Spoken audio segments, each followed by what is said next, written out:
जय माता दी। जितिया व्रत माताएं अपने संतान की दीर्घ आयु के लिए रखती है। यह एक निर्जला व्रत है जो कि आश्विन मास के कृष्ण पक्ष की अष्टमी को मनाया जाता है। मान्यता है इस व्रत को पूरी श्रद्धा से करने वाले, जितिया व्रत की कथा पढ़ने वाले और सुनने वाले महिलाओं के बच्चे हमेशा खुशहाल रहते हैं और उनकी आयु लंबी होती है। जितिया व्रत की कथा विस्तार से सुने। इसे सुने बिना जीवित पुत्रिका का व्रत अधूरा रह जाता है। कृपया कर इस कथा को पूरा ही सुने, इसे अधूरा ना सुने, नहीं तो आपकी जीवित पुत्रिका का व्रत अधूरा रह जाएगा और आपके संतान को बहुत से संकटों का सामना करना पड़ेगा। इसलिए जो आप कथा आरंभ कर रहे हैं उसे अंत तक जरूर सुने। एक बार ऋषियों ने संसार के कल्याणार्थ हेतु सूत जी से पूछा, हे सूत, कराल काली काल में लोगों के बालक किस तरह दीर्घायु हो सकेंगे? सूत जी बोले, जब द्वापर का अंत और कलयुग का आरंभ था, उस समय बहुत सी शोक में डूबी स्त्रियां आपस में सलाह की कि इस कलयुग में माता के जीवित पुत्र मर जाएंगे। जब वे आपस में कुछ निर्णय नहीं कर सकी, तब वो गौतम जी के पास पूछने के लिए गई। जब उनके पास पहुंची तो उस समय गौतम जी आनंद के साथ बैठे थे।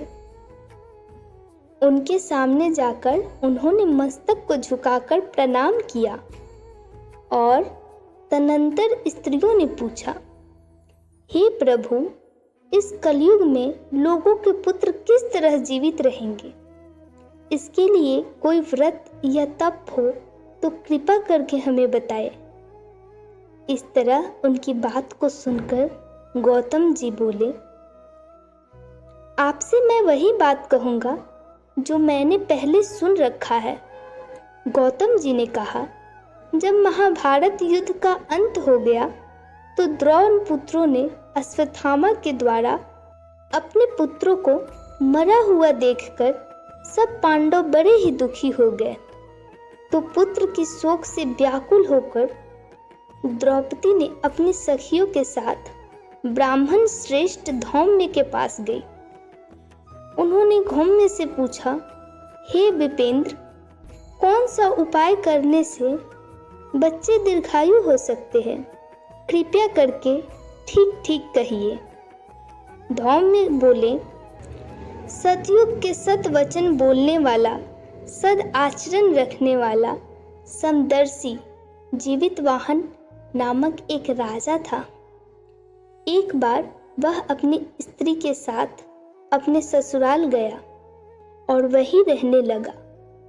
एक दिन आधी रात के समय पुत्र की शोक से व्याकुल कोई स्त्री रोने लगी, क्योंकि वह अपने पुत्र के दर्शन से निराश हो चुकी थी।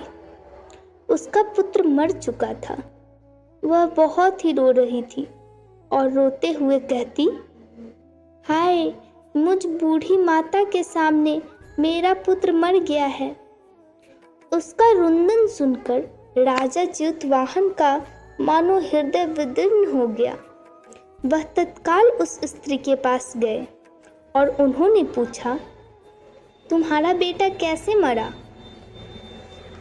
बूढ़ी ने कहा, गरुड़ प्रतिदिन आकर गांव के लड़के को खा जाता है। इस पर दयालु राजा ने कहा, माता, अब तुम रो मत, आनंद में बैठो, मैं तुम्हारे पुत्र को बचाने का प्रयत्न करता हूँ। ऐसा कहकर राजा उस स्थान पर गया जहाँ गरुड़ आकर प्रतिदिन मांस खाया करता था। उसी समय गरुड़ भी उस पर टूट पड़ा और मांस खाने लगा। जब अतिशय तेजस्वी गरुड़ ने राजा की बाईं अंग खा लिया तो झटपट राजा ने अपना दाहिना अंग फेर कर गरुड़ के सामने रख दिया। यह देखकर गरुड़ जी ने कहा, तुम कोई देवता हो? कौन हो तुम? मनुष्य तो नहीं जान पड़ते। अच्छा, अपना जन्म और कुल बताओ। पीड़ा से व्याकुल मन वाले राजा ने कहा, हे पक्षीराज, इस तरह के प्रश्न करना व्यर्थ है। तुम अपनी इच्छा भर के मेरा मांस खाओ। और यह सुनकर गरुड़ रुक गए और बड़े आदर से राजा के जन्म और कुल के बारे में पूछा।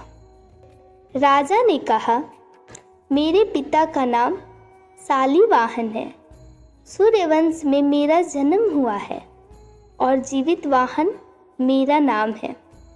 राजा की दयालुता को देखकर गरुड़ ने कहा, हे महाभाग, तुम्हारे मन में जो अभिलाषा हो वह वर मांगो। राजा ने कहा, हे पक्षीराज, यदि आप मुझे वर दे रहे हैं तो वर दीजिए। आपने अब तक जिन प्राणियों को खाया है वो जीवित हो जाए। हे स्वामीन, अब से आप यहाँ के बालकों को न खाएं और कोई ऐसा उपाय करें कि जहाँ जो उत्पन्न हो वे लोग बहुत दिनों तक जीवित रह सके। धौम्य ने कहा, पक्षीराज गरुड़ राजा को वरदान देकर स्वयं अमृत लाने के लिए नागलोक चले गए। वहां से अमृत लाकर उन्होंने उन सारे मनुष्यों के हड्डी पर बरसाया। ऐसा करने से सब लोग जीवित हो गए।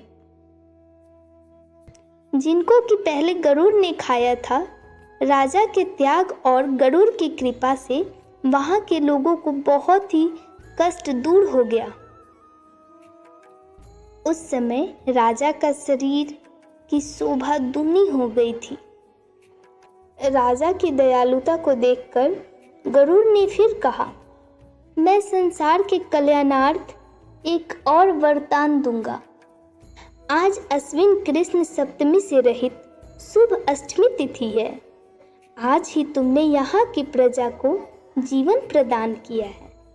हे वत्स, अब से यह दिन ब्रह्म भाव हो गया है, जो मूर्ति भेद के विविध नामों से विख्यात है। वही त्रिलोक में पूजित दुर्गा अमृत को प्राप्त करने के अर्थ में जीवित पुत्रिका कहलाई है।